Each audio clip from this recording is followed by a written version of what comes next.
Olá, bom dia, quase boa tarde, 11h47, horário de Brasília. Está começando Opinião no Ar, notícia com opinião. Hoje, 25 de janeiro, é aniversário da cidade de São Paulo, 467 anos. Parabéns para São Paulo, cidade que me recebeu também há quase 2 anos. Aliás, eu sou carioca, mas tenho o título de cidadão honorário, cidadão paulistano. Muito obrigado, homenagem da Câmara Municipal de São Paulo. Então, parabéns para São Paulo. Amanda Silva, bom dia, 467 anos. Bom dia, parabéns, São Paulo. Parabéns, São Paulo, que também me recebeu faz mais tempo que o Lacombe, há uns 30 anos. Infelizmente, ainda não consegui meu título de cidadão honorário. Mas eu consegui. Estou esperando, então. Você conseguiu em menos tempo. É porque acham que você é paulistana, você tem que avisar que você não é. É verdade, eu sou carioca, estou aqui desde pequenininha, mas amo São Paulo. Parabéns para São Paulo e bom dia para Rodrigo Constantino. Bom dia, Lacombe, bom dia, Amanda Silva e todos que nos acompanham. Vamos nessa. Você pode acompanhar o Opinião no Ar também pelo YouTube, pelas redes sociais da Rede TV, Twitter, Facebook, Instagram. E a gente tem o nosso Twitter oficial, temos o nosso Instagram oficial, @OpiniãoRedeTV. A gente espera a sua participação. Use sempre a hashtag Opinião no Ar. E vamos ao nosso assunto de hoje. O Brasil será um dos últimos países a reabrir as suas escolas por conta do coronavírus. Quais os prejuízos para os estudantes de todo o Brasil, para a economia, para o PIB?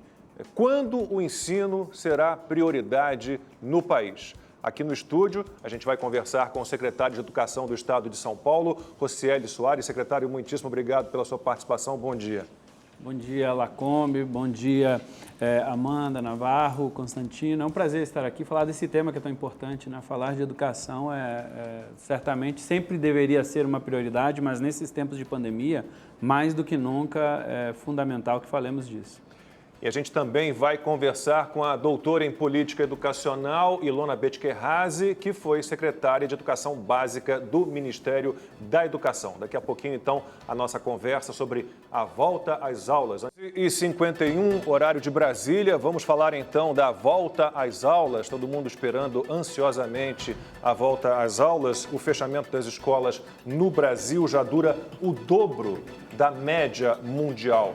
A gente está recebendo aqui no estúdio o secretário de Educação de São Paulo, Rocieli Soares, que concorda, né, que a gente tem que voltar com as aulas. O senhor já falou em massacre educacional, né, com o fechamento. Qual é a situação, afinal de contas? Algumas escolas já voltaram parcialmente, outras estão se preparando para a volta, mas houve um novo adiamento das aulas, né, nas escolas estaduais aqui de São Paulo. Eu acho que é importante posicionar, nós somos favoráveis à volta desde o ano passado, né? No dia 8 de setembro, nós abrimos as escolas para as atividades extracurriculares, que foi um processo importante, né? Porque as pessoas diziam, não, porque a criança vai contaminar mais, porque tudo vai acontecer, e tudo virava culpa da escola, né? Então, quando a gente começou com as atividades, foi importante, inclusive, para demonstrar isso, porque lá fora as pessoas diziam, não dá para comparar a escola do Brasil com a da Europa. Aliás, é verdade, né? Porque na Europa está fazendo menos 5, menos 10 graus, e eles não podem nem abrir a janela para ventilação, e ainda assim a escola é prioridade lá. Então, a gente abrir desde setembro aqui para a gente foi importante para aprender. Tivemos 2 milhões de estudantes passando pelas escolas no ano passado, sem ter um caso de transmissão dentro de escola. E, obviamente, agora não tem mais como não ter a volta às aulas efetivamente, né? O Brasil é um país que um dos países, pelo menos, que mais está demorando, está aumentando a diferença educacional entre os países de primeiro mundo e a gente. Então, se a gente que deveria estar numa posição muito melhor, a gente está retroagindo, sem falar nos impactos que a gente tem no lado emocional, na própria aprendizagem.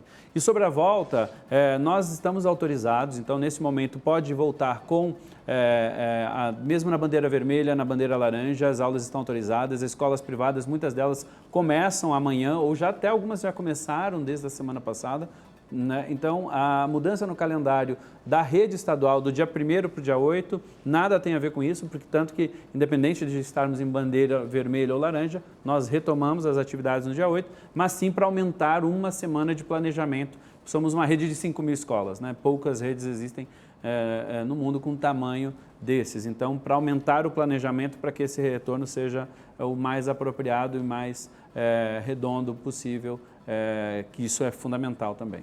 mesmo assim, secretária, há muitos pais e professores que ainda estão reticentes com essa volta às aulas, com as escolas abertas, justamente por causa do recrudescimento da pandemia. O que o senhor diria para convencer esses pais a levarem seus filhos de volta às escolas? O que foi feito nesse meio tempo para preparar a rede estadual de ensino para a pandemia? Eu acho que tem duas coisas que a gente, como sociedade, precisa olhar. Obviamente, nós temos a preparação das escolas, já falo dela, e a outra é a hipocrisia, né? Porque a criança está na rua, não pega, né? A criança está no supermercado, está no shopping, o adolescente está fazendo festa, as festas sociais de famílias de fim de ano, nada disso é problema, somente a escola, né? Parece que a escola é o fardo do mundo, enquanto no mundo inteiro já se provou que o ambiente controlado, o ambiente, obviamente, com menos estudantes, com rodízio, mas com procedimentos que devem ser cuidadosos, então a gente tem que enfrentar isso, né? Por que tudo pode, menos a escola pode? E no mundo inteiro, todas as pesquisas hoje no mundo mostram, a escola é sim um ambiente seguro. Então, acho que esse é um primeiro ponto, né? As pessoas precisam entrar no debate, que é importante. Nós estamos debatendo algo errado. Não devemos debater se a escola deve ou não voltar. Nós deveríamos debater o que é preciso para que a escola volte. Você, pai, que nos assiste hoje, é esse o debate que nós deveríamos estar fazendo. Professor, é esse o debate que a gente tem que estar fazendo. Se eu tenho um problema na minha escola, como que eu resolvo para que ela volte? E, obviamente, a gente está trabalhando com isso. Desde o ano passado, a gente, por exemplo, passou recursos para as nossas escolas, foram 700 milhões de reais. Uma escola que costumava receber 5 mil reais, passou a receber 150, 200, 300, até 400 mil reais, dependendo do tamanho e do número de aluno. Das 5 mil escolas, 4.600 escolas reformaram seus banheiros, né? Nós tivemos reformas assim, em vários ambientes. Compra de EPIs, desde face shield, máscara para estudante, para professor, álcool gel em abundância, papel higiênico, sabonete, tudo isso está preparado. E agora enviamos mais recursos para que a escola continue nesse tom de preparação. Mas tudo isso que está sendo feito, se tiver coisa para melhorar, obviamente temos 5 mil escolas, temos problema em alguma? Temos. E vou ter, independente da pandemia, todo início de ano letivo, a gente encontra problema em alguma escola. A gente vai lá e tem que resolver o problema dessa escola. Então, de novo, não é, eu vou suspender a volta às aulas de todas as escolas. Não, nunca se faz isso, né? O que a gente precisa agora é ir para o debate, o que a gente precisa fazer para que as escolas voltem, sejam públicas, sejam privadas. Secretário, quando o senhor fala, e é fato, é evidente que há problemas nas escolas, mas talvez o principal problema para as escolas seja o sindicato que representa os professores da rede estadual, a POSP, comandado de forma vitalícia por uma, inclusive, deputada estadual do PT. E ela já anunciou que, aliás, já entrou com uma ação para tentar impedir que os professores retornem às escolas. Como é que o Estado se prepara para enfrentar uma situação quando, finalmente, e ao meu ver até de forma tardia, as aulas podem ser retomadas, mas os professores podem querer ficar em casa com os braços cruzados? Bom, primeiro, acho que tem uma coisa muito importante nessa relação com o sindicato. O sindicato entrou com mais de uma centena de ações judiciais, a bem da verdade, né? Os sindicatos, né? Na educação, nós temos aqui 9 sindicatos ligados à Secretaria de Educação do Estado, por exemplo. A POSP é um deles, é o maior deles. Mas, primeira coisa, nós não delegamos a decisão a sindicato, né? O sindicato tem o direito de fazer a sua opinião, né? De lutar lá pelas bandeiras que eles acreditam. Eu acredito na escola funcionando com o professor na sala de aula e nós vamos brigar por isso. Se houver greve, nós vamos judicializar. Vai ter falta no ponto, não vai ser possível fazer uma negociação. Não dá para pôr na mesa, a negociação deles é voltar só depois da vacina. Isto, para a gente, não é possível de ser negociado. Né? Podemos olhar todas as condições, discutir uma série de fatores, mas o ponto central não existe. Então, se houver a tentativa de greve, nós também vamos estar reagindo nesse sentido. Todas as outras condições, obviamente, a gente tem que estar lá apurando, acompanhando. As escolas têm que estar organizadas, tem que ter o cumprimento dos protocolos. Isso também não dá para abrir mão do outro lado, que obviamente a gente quer a segurança. Mas hoje a relação com os sindicatos ela é neste nível, porque eles, antes de conversar, eles judicializam. Ora, se está judicializado, a justiça está decidindo. E nós, graças a Deus e ao bom trabalho da PGE, estamos ganhando todas desde o ano passado. Só para complementar, secretário, existe a possibilidade de substituição? Existe alguma substituição de professor? Existe alguma saída, caso isso aconteça? Porque eu não duvido que esse pessoal vai cruzar os braços e não pode falar, não vou voltar da aula. Eles fazem política e a gente conhece como eles fazem política. Navarro, assim, não dá para botar no bolo todos os professores. Acho que isso também é importante deixar claro. Assim, tem muito professor trabalhando, claro. Equipe gestora das escolas estão trabalhando presencial desde o ano passado. A gente vai proteger, obviamente, aqueles que são maior grupo de risco, mais de 60 anos e que tiverem atestado médico para o afastamento, né? Ou seja, o médico realmente dizer, este aqui é um risco muito elevado e aí a gente vai substituir. Então, a gente está contratando pessoas, assim, é necessário e vamos fazer a substituição tanto quanto for necessária. Mas não dá para abrir mão da presencialidade. Também não adianta o cara que é grupo de risco, vai lá, pega um contrato temporário e também não vai querer ir, né? Então, obviamente, a gente tem regras, agora tem que ser para ser contratado dentro do funcionamento, como a gente tem feito até aqui. Rodrigo Constantino. Bom dia, secretário. Pois é, o Silvio tocou no ponto que eu queria trazer aqui, né, para a nossa reflexão.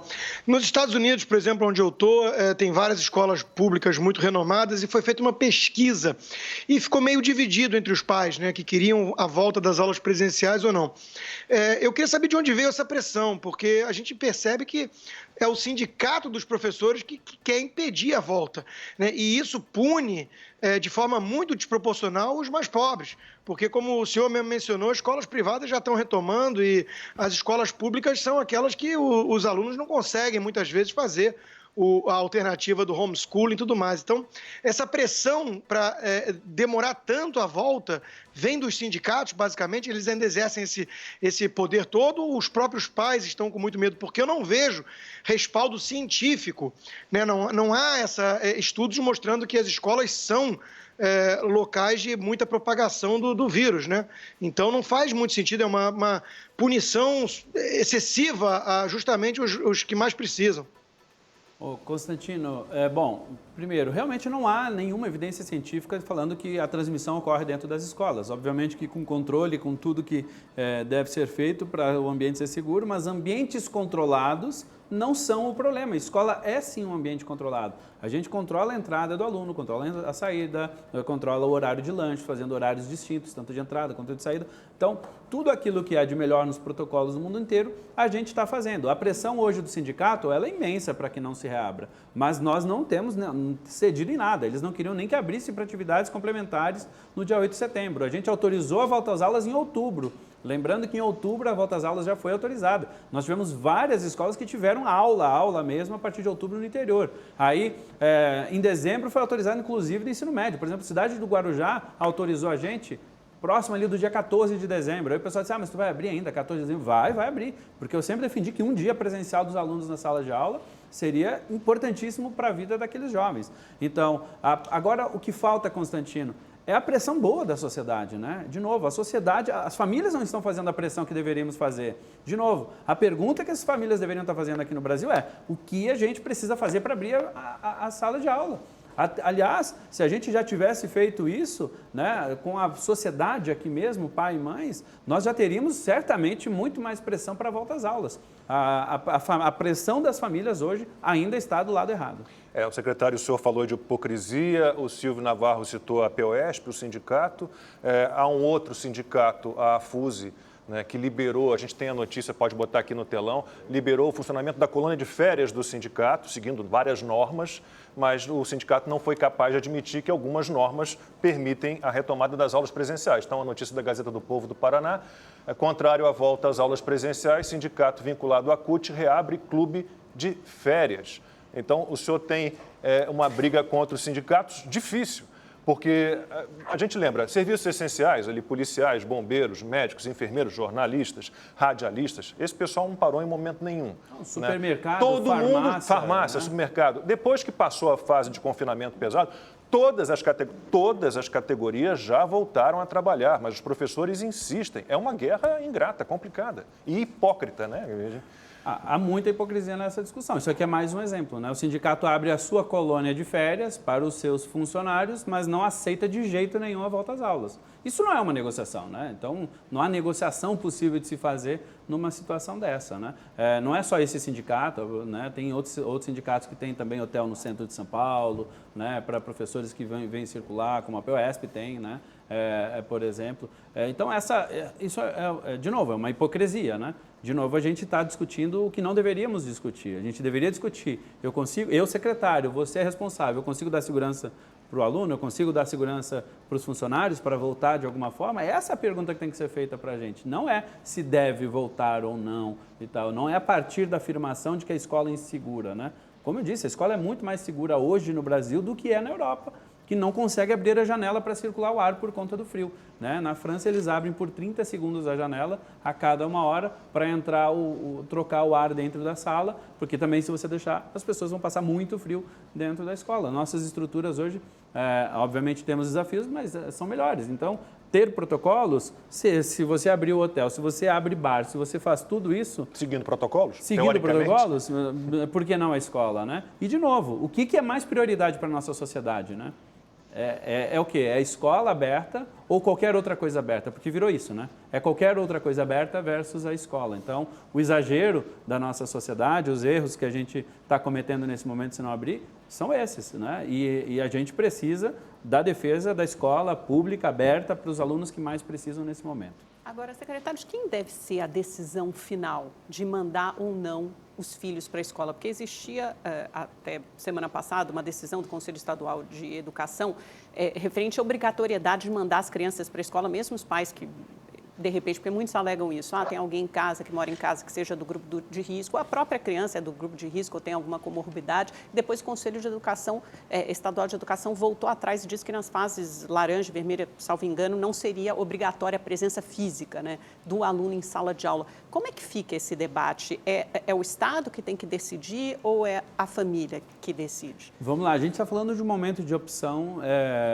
mesmo durante a pandemia, exclusivamente por causa da pandemia, né? A Constituição Federal fala da obrigatoriedade de todas as famílias. O homeschooling não é permitido no Brasil em tempos normais. Isso é outra discussão. A gente está falando de um momento de exceção. Então, né? Não, mas é porque é importante lembrar para as pessoas que a regra é a obrigatoriedade de ir para a escola. Tanto que quando o aluno não vai para a escola, a gente tem que comunicar ao Conselho Tutelar e às autoridades para que elas tomem as providências em relação a isso. A gente tem mecanismos, por exemplo, ligados a isso. Então, essa é a regra. A exceção que estava estabelecida para o ano de 2020 voltamos, mas não é obrigatório porque as famílias têm medo.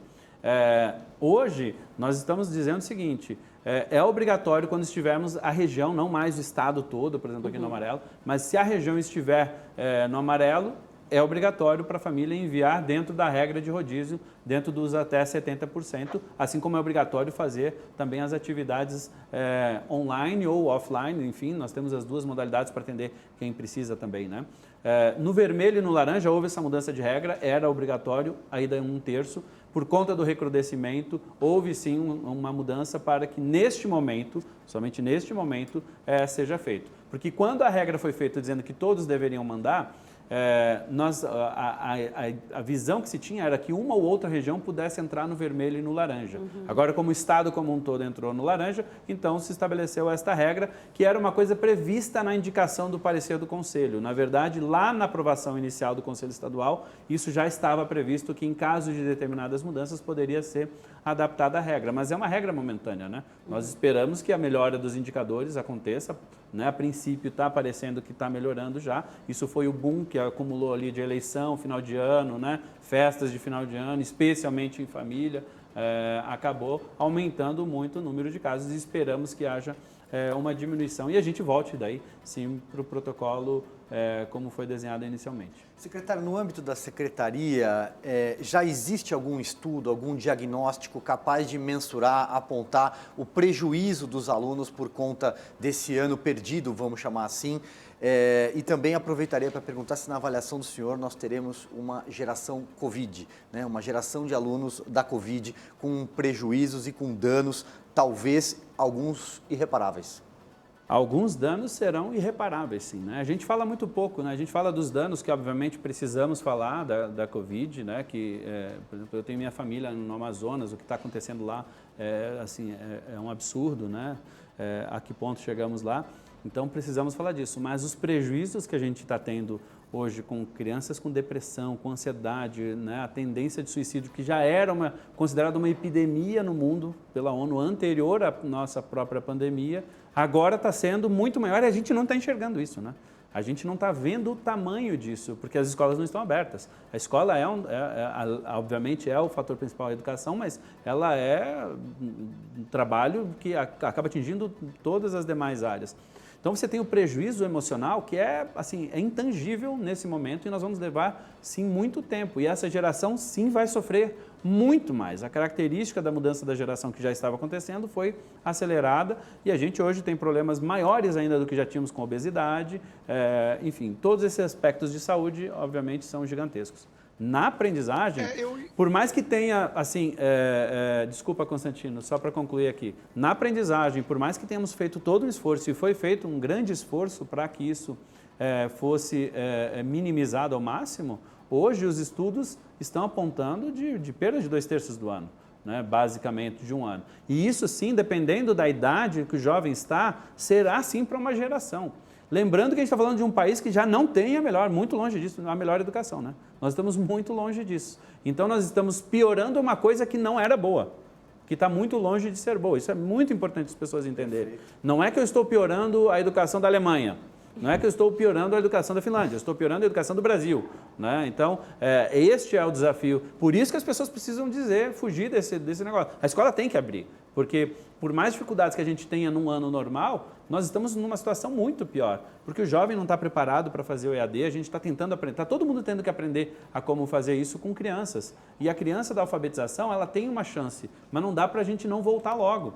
Ela tem uma chance porque a gente vai ter muitos anos com ela. Então dá para recuperar, não é tiro curto, é tiro longo, né? Agora o jovem que está saindo do ensino médio, nós já somos um país onde o homem trabalhador, a produtividade do homem é 1:4 com relação aos Estados Unidos, por exemplo, 1 para mais não sei quanto lá com a Alemanha. Agora, com a diminuição da educação básica, estamos piorando ainda a situação. Obviamente que aí as empresas que olham para se instalar em RH já têm um custo no Brasil elevadíssimo. Obviamente, se a educação não for um fator de transformação desde o início, desde a base, vai piorar ainda mais a situação. Então, os prejuízos são, sim, de uma geração inteira. Constantino. Na verdade, eu e Silvio estamos alinhados, porque eu ia exatamente nessa linha, né? E olha só, tem uma reportagem publicada no New York Times esse domingo, mostrando que o grande aumento no caso de suicídio em Las Vegas pressionou, por exemplo, para a reabertura das escolas. Né? Então, nós já temos aí algumas pesquisas que mostram que essa geração, antes do Covid, a geração redes sociais, já tem pela primeira vez um QI médio abaixo da geração anterior. Né? Agora nós temos essa situação toda com essa quantidade enorme de problemas que o senhor mesmo menciona intangíveis no momento, mas no caso específico de Las Vegas, nesse texto, a gente vê ali alguma quantificação. A pergunta que eu ia fazer era exatamente essa. Nós temos alguma métrica nesse momento para já começar a avaliar que talvez aquelas consequências não intencionais dessa parada toda começam a aparecer?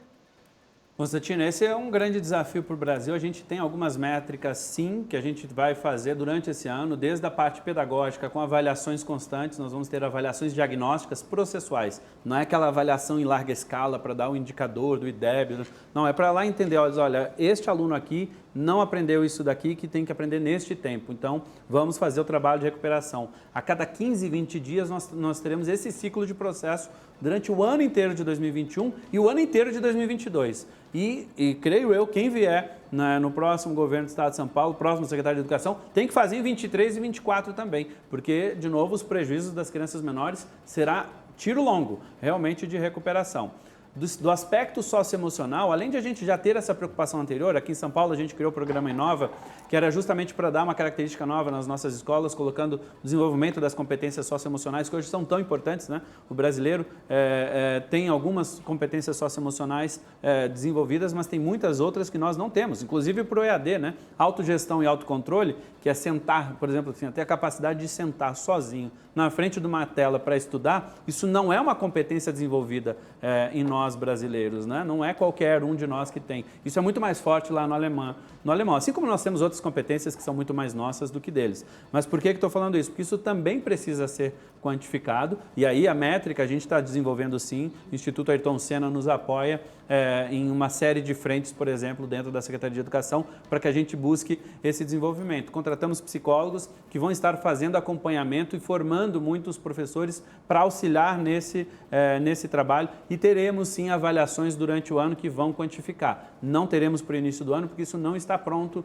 nesse sentido. E estamos incentivando, Constantino, também pesquisas de grandes pesquisadores que quiserem utilizar e terão apoio da Secretaria de Educação com o nosso centro de evidências, porque a gente precisa gerar evidências, inclusive para ficar para as próximas discussões, né? Acho que isso é importante, né? Nós teremos outras pandemias no futuro, isso está muito evidente, a ciência está falando bastante sobre isso. As respostas a gente precisa aprender, algumas coisas nós não sabíamos, hoje a gente aprendeu demais, não dá para não registrar e não entender os passos sobre isso. A OCDE prevê consequências graves, né, em relação ao fechamento das escolas e universidades, tudo de 80 anos de prejuízos, basicamente, queda de produtividade geral e uma queda do PIB mundial de 1,5 ponto percentual, é algo inacreditável. Deixa eu fazer aqui uma pergunta dos espectadores que acompanham a Opinião no Ar, você acompanha aqui pela Rede TV, pelo YouTube do programa, pelo Facebook também. O professor Ricardo Gomes mandou a pergunta pelo Twitter, ele quer saber o seguinte: como será a análise de evasão dos alunos se a presença for facultativa?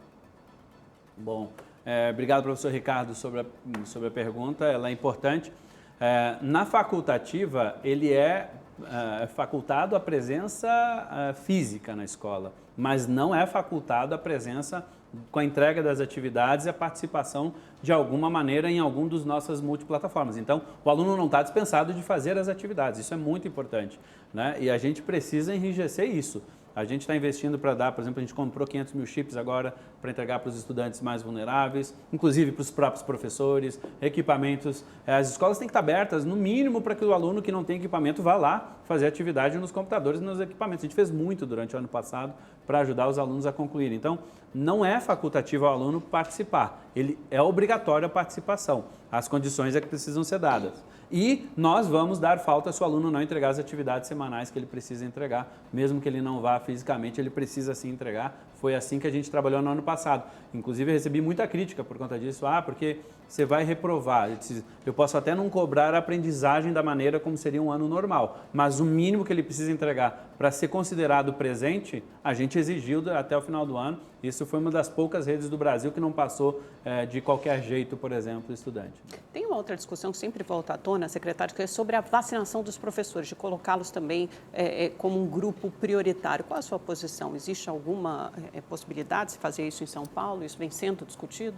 Não, a gente tem sempre debatido esse tema. Eu sou a favor, obviamente, de colocar, sim, a vacinação como prioridade. Mas, vamos lá, nós temos poucas vacinas. E se eu tenho poucas vacinas, eu vou começar por quem? Eu vou começar por quem mais morre, gente. É só olhar o exemplo para dentro da nossa família. Se você tiver uma vacina para que você possa escolher para quem dá, você vai escolher para você ou para o seu pai, para sua mãe, para a pessoa que é mais vulnerável e que precisa mais. Então, nós estamos falando de ter agora mais 4, 5 milhões de vacinas chegando para o Brasil inteiro, né?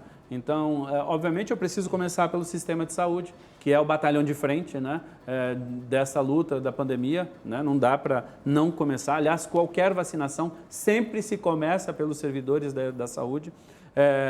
Tem uma série de serviços essenciais que são importantes e a educação é um deles. Mas eu preciso cuidar primeiro dos jovens de mais de 85 anos, dos mais de 80, dos mais de 60, que correspondem a mais de 80% das mortes, né? Que são as mortes que acabam assolando, e daqueles que são grupo de riscos. Então, o professor está lá na lista de prioridade. Mas uma coisa é a prioridade com eu tendo 300 milhões de vacinas, a outra coisa é eu tendo 6 milhões de vacinas. Eu não posso dizer que isso estará na frente. Agora, vamos vacinar acima de 60 anos? Já tem lá professor, já tem diretor de escola. Vamos vacinar os diabéticos, que são grupo de risco? Lá tem professor, lá tem... Então, e quando terminar este grupo de risco, o professor é, sim, prioridade. Secretário, eu gostei muito da sua afirmação quando o senhor disse que nós pioramos a educação do Brasil, não pioramos a educação da Alemanha, ou seja, nós pioramos uma educação que já é muito ruim. Agora, o que é possível ser feito a curto prazo? Porque não adianta a gente também pensar, olha, daqui a 5 anos, daqui a 2 anos, ou como o senhor falou, o próximo secretário da Educação. Não, o que é possível ser feito agora? Será que não é o caso de dobrar a carga horária, de convocar mais professores, de pedir, por exemplo, para o governador João Dória, olha, vamos liberar um pouco mais de recursos para a educação nesse momento, vamos tentar recuperar o tempo perdido, correr atrás do prejuízo já? A gente já acreditava nessas coisas antes da pandemia. Só para você ter uma ideia, a velocidade de transformação de escolas em tempo integral no estado de São Paulo era em torno de 20 por ano. 15 a 20 escolas por ano. No nosso primeiro ano a gente fez 50 e poucas, no segundo ano 217 e agora 416 escolas novas esse ano começam a ser de tempo integral. Estou falando isso porque a gente acredita isso como uma política, né? Não é só para a pandemia. Estamos trabalhando com os 500 mil alunos mais vulneráveis, eles vão ter educação híbrida. São esses que vão receber o chip. Ele vai para a escola de manhã e à tarde ele vai fazer atividades extras com equipamento, com internet, que vão ser dados pela Secretaria de Educação. Estamos aumentando as atividades em contraturno. Vamos sim contratar mais professores, estamos contratando mais pessoas para isso. Então, as avaliações diagnósticas, o material de recuperação, né, eu não quis dizer que nós só vai se preocupar com algo de médio e longo prazo. Tem que começar anteontem. A primeira grande medida é voltar às aulas, né? O mais rapidamente ter aulas, né? Porque se eu não fechar a torneira, né, dessa falta dos alunos dentro da escola, ou seja, dessa ineficiência que a gente está tendo com a educação muito maior do que era anterior, eu não consigo falar de melhoramentos, né? Então, melhorar agora a educação é, primeiro, volta às aulas focada, programa de diagnóstico e recuperação, não aprendeu isso, vamos para lá. A gente está centrando nas habilidades essenciais, não é também achar que agora eu vou conseguir recuperar dentro desse um ano todas as habilidades do ano passado, desse ano que deveriam ser. Eu preciso das habilidades que são mais essenciais dentro de cada um dos componentes, dentro de cada uma das áreas da educação. Focar nessas habilidades essenciais permite que a médio prazo eu consiga recuperar as demais. Então, todo esse trabalho está sendo feito com investimento em mais material, em mais pessoas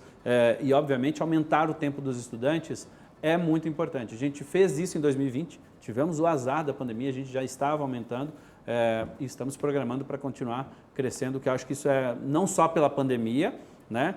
A gente discute no Brasil escola de tempo integral. Não existe escola de tempo integral na Europa, todas são, né? Aqui é porque algumas não são, algumas são, enfim, fica essa discussão. Lá todas as escolas têm 7 horas ou mais, né? Enfim, nós precisamos caminhar por esse caminho, porque senão a gente vai ficar sempre para trás. Constantino. Secretário, nessa linha do que já vinha com o esforço de melhora e a pandemia talvez tenha explicitado mais os problemas, né? A questão dos professores, eles têm estabilidade, muitas vezes não há uma mensuração adequada do que está sendo de forma objetiva transmitido para os alunos, né? A palavra meritocracia aparece demonizada no meio. Eu queria entender melhor em São Paulo como é que está funcionando esse critério para avaliar a qualidade dos professores, uma vez que isso talvez seja a premissa fundamental para uma melhor qualidade de ensino em termos gerais, né? Olha, eu acho que tem duas coisas aqui, Constantino, que são importantes. Uma, a carreira cada vez mais atrelada à formação, mudando o tipo de formação também que a gente faz, né? Isso é importante. Tem que ser uma formação muito mais próxima da prática e esta formação, a cada estágio, precisa ser avaliada, se ela está sendo efetiva ou se não está. E a outra coisa, nós temos aqui no estado de São Paulo, e muitos estados têm hoje, bonificação por resultado, né? Você cresce, você ganha, você cresce, você ganha. Isso já é uma realidade no estado de São Paulo. Acho que o sistema tem que ser aprimorado em relação a isso, é fundamental. Aqui no ano de 2019, só para você ter uma ideia, eu comecei a implementar na nossa rede algo que se faz corriqueiramente em outros lugares, né? A observação em sala de aula. O que é isso? É um professor estar na sala de aula de outro colega assistindo a aula, para que ele aprenda com aquele colega, para que aquele colega também receba um feedback do outro colega. O sindicato foi contra, por exemplo, isso, porque dizia que a gente ia perseguir o professor, que era para demitir o professor. A gente nem pode demitir o professor por essas razões. O que a gente quer é que o professor esteja cada vez mais preparado e que ele aprenda uns com os outros. A gente tem muito professor de altíssimo nível na rede estadual, né? Nós temos um bom quadro, sim, no estado de São Paulo, que se a gente der a formação na direção certa, fugir um pouco de determinadas teorias e ir muito mais focado para a prática, né? Não adianta a gente ficar discussão sexo dos anjos em relação à alfabetização. Vamos lá, o que a criança efetivamente, como que a criança aprende cada vez mais, como que a criança aprende cada vez mais no ensino médio, aonde estão os nossos problemas no 6º ou 9º ano dentro da sala de aula. Então, eu acho que a meritocracia precisa estar ligado a esses pontos e essa é uma revisão que sim, nós temos que fazer aqui em São Paulo também. Secretário, agradecemos imensamente a sua participação, torcemos todos aqui para que as escolas voltem rapidamente às aulas, com todos os cuidados, claro, mas que voltem às aulas. Boa sorte para todos nós nessa guerra do senhor aí contra os sindicatos, que realmente atrapalham imensamente esse processo todo. Era para os nossos alunos já estarem em sala de aula há algum tempo. Infelizmente, a guerra é pesada. Muito obrigado, tudo de bom para o senhor. Muito obrigado, quero agradecer mais uma vez a oportunidade, Lacombe, Amanda, Navarro e Constantino, que está aí à distância conosco. Muito obrigado. Acho que deixar de novo o recado para as famílias, só me despedir dizendo: pai e mãe, é importante que seu filho vá para a escola, olhe os sinais. A criança que falava mais palavras está falando menos. A criança que socializava mais está socializando menos e, com isso, aprendendo menos, né? Não é só pela relação professor-aluno que nós precisamos das escolas. É muito maior isso na relação e para essa geração. Então, pai e mãe, observem, é seguro, o mundo inteiro está fazendo, só a gente está na contramão, está na hora da gente botar a pressão no lugar certo, escola em primeiro lugar. Muito obrigado, secretário. A gente continua com esse assunto daqui a pouquinho com Ilona Betkerraz, especialista em política educacional. A gente continua falando da volta às aulas, não apenas no estado de São Paulo, mas em todo o Brasil, uma situação muito delicada. Agora a gente recebe aqui no estúdio mais uma vez Ilona Betkerraz, que é especialista em política educacional. Ilona, a gente falava aqui com o secretário de Educação de São Paulo sobre essa guerra contra os sindicatos, mas há também o papel dos pais, das famílias nessa guerra, né? O que está faltando em tudo isso? Olá a todos, obrigado pelo convite mais uma vez. Eu acho que o ponto crucial da gente conversar aqui hoje é o papel dos pais em fazer frente política aos sindicatos, né? Eu acho que a Secretaria de Estado de São Paulo vai ter que mostrar mesmo que está firme no propósito de abrir as escolas, ao enfrentar o estado de greve que já foi anunciado, né? Mas o poder, né, o contraponto de poder político está na mão das famílias. E é isso que a gente precisa dizer para os pais hoje. E esses pais estão pouco unidos ainda? Você acha que falta isso? Existem movimentos que me surpreenderam do fim do ano para cá, movimentos importantes de pais em frentes diferentes. E eu acho isso fundamental para a evolução da sociedade brasileira. Mas é que o secretário disse abertamente aqui, falta pressão dos pais, né? A gente vê uma pressão grande por parte do sindicato, mas você não vê uma pressão equivalente por parte dos pais. Não pode ser equivalente. Os pais brasileiros nunca se mobilizaram. Os sindicatos, eles são sustentados pelas suas bases partidárias, até recentemente sustentados pela contribuição obrigatória. Quer dizer, os sindicatos são riquíssimos, né? São sustentados pela carteirinha de estudante. Quer dizer, tudo é um grupo muito poderoso na sociedade brasileira. Então, eles dão as regras, eles ditam as regras. Então, os pais agora precisam se mobilizar, e precisam se mobilizar para a abertura da escola, mas também para currículo, para a questão da doutrinação, para a questão da qualidade do material didático brasileiro. A gente não estaria nessa situação desesperadora se o material didático brasileiro fosse de melhor qualidade, porque você poderia botar os alunos, olha, vamos completar. Vamos completando aqui a atividade durante o ano. Eu, quando estava lá no MEC, eu falei, gente, 1000 vezes reimprimir todo o material didático e mandar pelo correio do que ficar comprando tablet, né? Então, o material didático, acabei de imprimir, deixei minha filha lá em casa trabalhando com o material que eu imprimi para completar o trabalho da escola, entendeu? Esse trabalho cerebral, né? Então, é preciso que os pais se mobilizem de maneira organizada, levantem associações, restabeleçam associações de pais para que a sociedade brasileira avance como um todo. Ilona, ainda dentro desse tema, e agora pouco antes da gente voltar nesse bloco, você falava um pouco sobre a questão do vínculo que falta entre os pais e a escola. E que isso é muito diferente aqui no Brasil em comparação a outros países do mundo. Agora, como reverter isso? Qual é o caminho? É muito difícil porque é uma questão histórica, como a educação se desenvolveu no Brasil. As pessoas de elite tinham os seus filhos educados em casa, né? E depois isso foi sendo passado para a instituição escolar aos poucos, né? Mas a relação das famílias brasileiras com as escolas é de serviço, de terceirização, de uma obrigação. Então, não há uma sociedade, digamos, no sentido de serem sócios, né, para um objetivo comum. Esse vínculo não existe. Ele existe com muita fragilidade em poucos, nos municípios menores, ou às vezes nas escolas confessionais, porque existe uma convivência maior. A rede pública é mais frágil ainda do que na particular. Mais frágil ainda, até porque existe até uma certa oposição das escolas e que os pais participem, principalmente quando não é para cooptar os pais para os interesses sindicais, né? Quem manda nas escolas públicas, principalmente nas grandes metrópoles, no estado de São Paulo, em que tem um sindicato muito poderoso estadual, quem manda nas decisões realmente é o sindicato. A secretaria, os governadores, os prefeitos ficam à mercê desse poder. 12h36, horário de Brasília. Estamos aqui falando sobre a volta às aulas, que já deveria ter, né, voltado, todo mundo teria que ter voltado. É uma dificuldade enorme, como eu comentava aqui sobre meus filhos, com uma dificuldade enorme, universitário já, mas com muita dificuldade para se engajar com as aulas online, é uma dificuldade imensa. Passo a palavra para o Rodrigo Constantino. Boa tarde, doutora Ilona. Eu quero voltar a esse aspecto da responsabilidade dos pais, principalmente da elite, né? Muitos pagam uma fortuna para escolas fundadas por bilionários e acham que isso resolveu, né? E não sabem nem que o filho está lá aprendendo sobre ideologia de gênero e baboseiras do tipo. Mas nós tivemos, essa semana que passou agora, um youtuber, né, muito famoso, falando que ensinar literatura clássica para adolescentes é uma coisa horrível, né? Machado de Assis e tudo mais.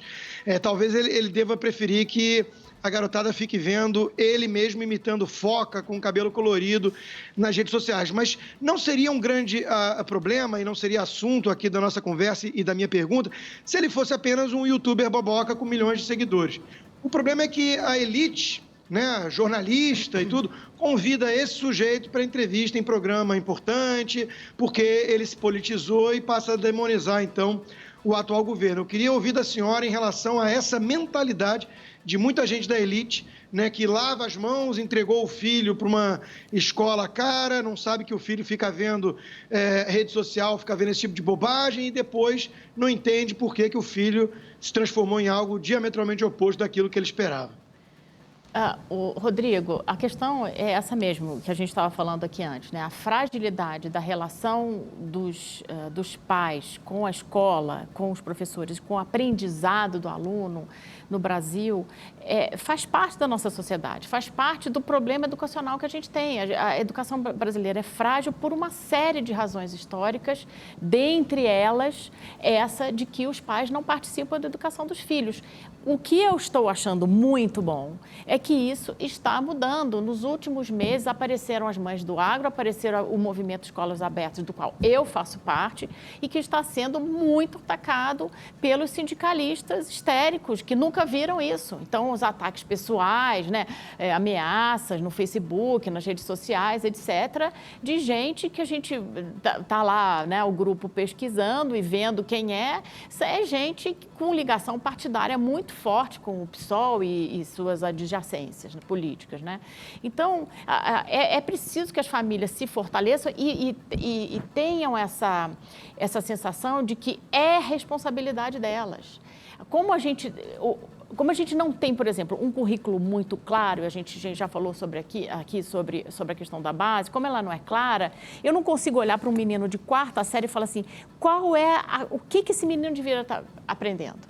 Então, para engajar os pais nesse dia a dia do aprendizado, é muito difícil, né? Então, é claro que aí sobra, Rodrigo, espaço para esse tipo de maluco, porque esse moleque lá em casa é proibido, completamente. Já disse para minha filha, eu falei, não é possível, é uma barbaridade dessa, um lixo desse, né? Então, agora, tem no currículo uma lista de livros de alta qualidade que os alunos deveriam ler desde a educação infantil até o final do ensino médio? Não tem, a nossa base não traz isso. As referências são ridículas, são soltas, muito pelo contrário, tem um monte de, leia blog, leia editorial de jornal, leia não sei o quê. Quer dizer, a lista de sugestão, a lista, digamos assim, de gêneros literários para os alunos lerem, que está indicada na Base Nacional Comum Curricular, é muito frágil. Né? É muito frágil. Então, nós precisamos retomar. E algumas famílias fazem isso muito bem, mas elas são minoria e a gente deveria ter isso para o Brasil inteiro.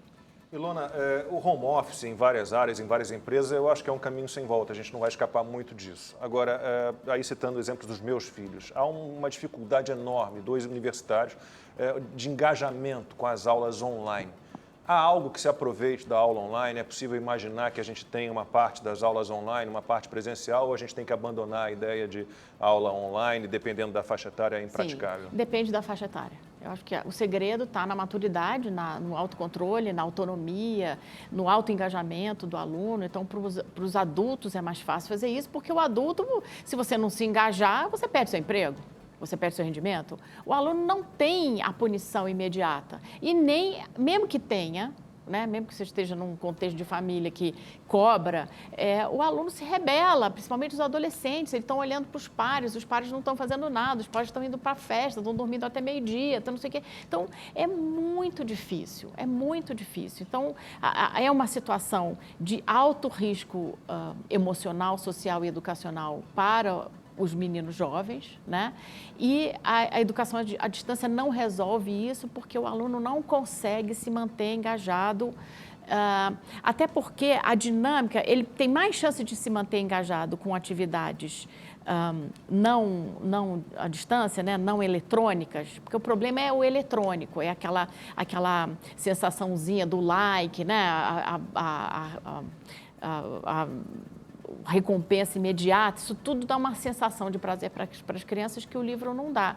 Mas exatamente por causa disso, tira também o engajamento das crianças, distrai muito mais. Né? A criança pula de um vídeo para o outro, desacostuma de manter a atenção num texto, por exemplo, mais complexo. Voltamos a Machado de Assis, quer dizer, tem um vocabulário que se você não vai ao dicionário e volta e lê e retoma, você não entende aquele texto e desengaja. E um vídeo do imitador de foca é muito mais engajante para os bocós, né? É claro que mas a criança, todo adolescente ou pré-adolescente é meio bocazão, né? Se você deixar, vai mesmo. Como é que você vai ler o Machado de Assis ou as grandes obras da literatura que foram feitas para essa idade? Precisa de atenção, precisa manter o foco na leitura. Se você não trouxe de casa o vocabulário e a sintaxe, você não vai ler. Agora, Ilona, um pouco nessa esteira da pergunta do Lacombe, que eu acho muito interessante, eu queria fazê-la também sobre esse ensino híbrido, né? Porque na prática, pelo menos no primeiro semestre, é isso que vai acontecer. Porque se a gente imaginar que só pode ter 35% da frequência por dia, os alunos vão à escola o quê? 1 ou 2 vezes por semana no máximo? Como é que vai ser essa readaptação? Eles vão ter que conviver ainda uma parte com ensino presencial e uma parte online. Eu queria até falar sobre isso, né? A questão dessas porcentagens, eu sou totalmente contra. Parece baixa ainda, né? Não, é porque é o seguinte, cada sala de aula, cada escola tem uma metragem quadrada. E a recomendação do Ministério da Saúde, que está em linha com o distanciamento social do mundo todo, é de 1 metro de distância no mínimo. Então, depende do tamanho da sala. Então, você não pode passar a régua e dizer que é 35%, 75%, X%, porque depende do tamanho da sala de aula, do tamanho da escola e da quantidade dos alunos em cada sala. Isso está claro, por exemplo, nas recomendações da OCDE. É uma questão de número de alunos por turma e distanciamento social e não a questão do percentual como uma régua. A questão do ensino híbrido, que decorre de você não poder botar todo mundo na sala de aula, é o menos mal, né? É o menos mal. A gente quer os alunos dentro da sala de aula com atividades desafiadoras que proporcionem o engajamento. Então, o professor tem que ser de alta qualidade para manter os alunos engajados, fazendo perguntas interessantes, corrigindo e dando feedback dos exercícios. Agora, gente, vamos falar a verdade, são poucas as escolas que são de alta qualidade no Brasil. Já visto o PISA, já visto todas as provas. Quando vier agora a prova do PIRLS e do TIMSS, a gente vai ver que vai ser muito pior, que é um nível muito mais complexo. Eu já falei disso aqui da outra vez que eu estive aqui. Então, nós estamos numa situação de profunda desvantagem em relação ao resto do mundo, né? E se acostumar com o híbrido como se ele fosse mais moderno, porque é muito bem vendido, né? Até porque você tem que comprar equipamento, tem grandes grupos educacionais interessados em vender material padronizado para esse tipo de situação, aí é bem vendido, mas não é o melhor para os alunos. Daqui a pouquinho o Silvio Navarro vai ter a palavra. Agora eu tenho uma mensagem para você que acompanha a Opinião no Ar. Os sorteios do Festival de Prêmios Realizando Sonhos aqui na Rede TV não param. E você precisa continuar assinando Rede TV Plus para concorrer a prêmios incríveis, investindo menos de 75 centavos por dia. Todas as segundas sai um notebook no A Tarde é Sua e de terça a sexta no Alerta Nacional. Aos sábados, no Mega Senha, você pode ganhar uma viagem no valor de R$8.000. 12h47, horário de Brasília. Estamos aqui falando de ensino de volta às aulas. Silvio Navarro. Muito bem. Ilona, eu vou adaptar a minha pergunta a também da Janaína Moraes, que mandou pelo YouTube agora há pouco, sobre o Enem, a sua avaliação sobre essa abstenção. Até um pouco previsível, né? Recorde do Enem, e aí eu emendo. Qual é o impacto disso para o futuro? Olha, era esperado, claro, né? Porque as pessoas... Isso é um retrato. É importante que a narrativa não vá assim, o governo deveria ter adiado o Enem. Não, não deveria ter adiado, exatamente para manter as pessoas focadas no engajamento com o seu próprio futuro, né? Você empurrando o Enem, quem veio estudando começa a falar, já não quero, né? A gente estava falando aqui sobre os seus filhos, vai perdendo a vontade. Então, decisão correta do Ministério da Educação e do INEP de manter a prova, né?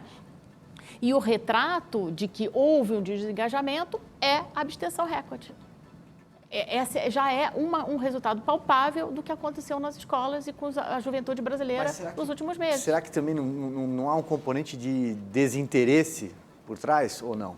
Dos alunos? Sim. Claro, é o desengajamento com o seu próprio futuro, né? Com os estudos, o menino fala, não vou, estou com preguiça, não acorda, porque...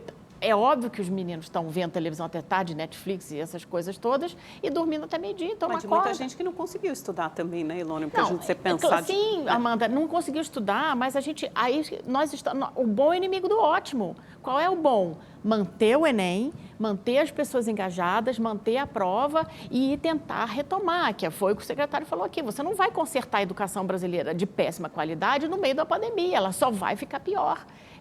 Quem era bom ficou pior ao longo da pandemia.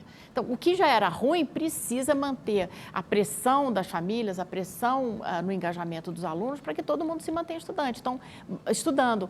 Então, a manutenção da data foi importante e nós acabamos de ver com essa abstenção recorde o tamanho do desengajamento da população jovem brasileira. Constantino.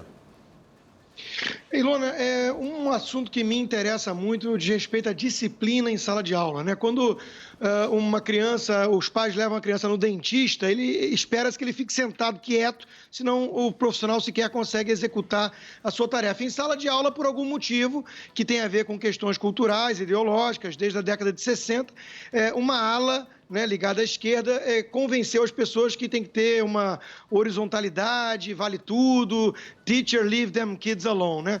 E isso gerou esse ambiente de anomia, de caos até, né, dentro da sala de aula. Qual é a sua avaliação em relação a isso? Qual é o papel das escolas, por exemplo, os projetos cívico-militares e como resolver, de fato, em larga escala, um problema tão grave como a indisciplina em sala de aula? Rodrigo, é um problema sério, porque realmente foi o que você falou, assim, tudo que é regra, né? Até as regras de gramática foram simplesmente vilipendiadas pelos professores no Brasil, em certa dose no mundo, nas últimas décadas, né? Então, quando você diz, olha, o aluno... Claro que a gente não pode olhar para aquele lado oposto, onde tinha palmatória, etc. e tal. Não estou falando disso, não. Estou falando de regras claras. Olha... Colar em sala de aula, colar em prova, né? Copiar do colega, chegar atrasado. Então, tem uma série de coisas objetivas, específicas, que podem ser colocadas nos documentos das escolas, né, nos estatutos da escola, que todo mundo tem que seguir. E quais são as punições? Por exemplo, falar palavrão, usar de palavras ofensivas com os alunos, com os professores. Tem uma matemática para você fazer isso. Olha, acumulou pontos, então tem uma penalidade. Tem maneiras inteligentes de fazer isso. Só que falar neste assunto virou tabu, né? Aí sim, concordo por uma questão ideológica. Então, vamos tirar o que é ideológico, vamos botar o objetivo. O aluno precisa ser cortês com seus colegas na sala de aula. Existe um limite que cada escola tem que pôr, mas a gente deveria ter, por exemplo, no próprio currículo, a questão do tratamento ofensivo, né? Os currículos dos países envolvidos têm regras de convivência mais ou menos específicas, como uma questão realmente curricular, porque tem que estar claro que o comportamento em sala de aula, ele é cortês, ele tem uma questão da apresentação pessoal, ir de qualquer jeito para a escola, ir todo descabelado. Então, tem que ter uma regra. O cívico-militar é uma prova, né? O interesse pelas escolas civil-militares no Brasil é uma prova de que há uma demanda na sociedade por esse tipo de regra. Mas não são só essas escolas que podem fazer, toda escola pode fazer. Ilona, só temos tempo para uma frase. Paz do Brasil, univos. Boa, muito obrigado mais uma vez pela participação. Rodrigo Constantino, obrigado. Amanda Silva, você que acompanhou a Opinião no Ar. Amanhã a gente está de volta, 11h45 da manhã. Até lá. Tchau, tchau.